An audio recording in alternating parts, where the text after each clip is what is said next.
ஐயோ இந்த பஸ் வேறு எப்போ வரும்னு தெரில, கால் வேறு வலிக்குது. மச்சான் ஆ ஊட்டியில் 150 ரூபா கொடுத்து சாக்லேட் பாக்ஸ் வாங்கி தோணடா எத்தனையா? மச்சான் பேக்கில் வச்சுருக்கேன் மச்சான். பேக்கில் தான் இருக்குதா? ஆ. சரி சரி மச்சான். ஆ 300 ரூபா கொடுத்து அம்மாக்கு மூட்டு வலி தேனை வாங்கி கொடுத்தல, அது எத்தனையா? பேக்கில் வச்சுருக்கேன் மச்சான். பேக்கில் வச்சுக்கிறியா? ஆ. சரி சரி சரி. டேய் ஆ 750 ரூபா கொடுத்து சொல்கிறேன் கொடுத்துறேன், எங்கடா ரூமில் விட்டு வந்துட்டியா? பேக்கில் தான்டா இருக்குது. பேக்கில் தான் இருக்குதா? சரி மச்சான். மச்சான் ஊட்டியில் 500 ரூபா கொடுத்து. டேய் டேய் எவ்வளோ ஆச்சு? நீ வாங்கி கொடுத்துருக்க எவ்வளோ ஆச்சு சொல்கிறேன், கணக்கு சொல்கிறேன், இப்போயே தரேன்டா. டேய் மச்சான் என்னடாச்சு? மச்சான் அவன் வாங்கி கொடுத்தலாம் சொல்லி காட்டுங்கிறான்டா. டேய் அவன் அப்படிலாம் சொல்லி காமிச்சிட மாட்டான்டா. வேணா நீயே கேளலாம். டேய் மச்சான் நீ ஏடா சொல்லி காமிச்ச? டேய் சொல்லி காமிச்சாடா?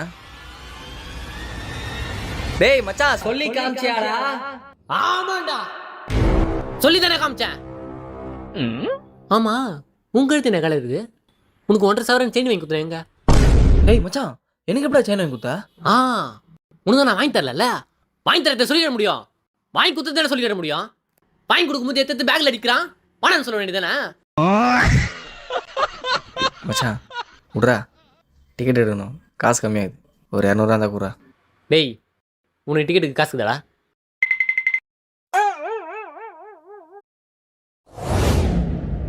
என் காசுல அவனுக்கு டிக்கெட் எடு, சொல்லி காட்டுவேன்.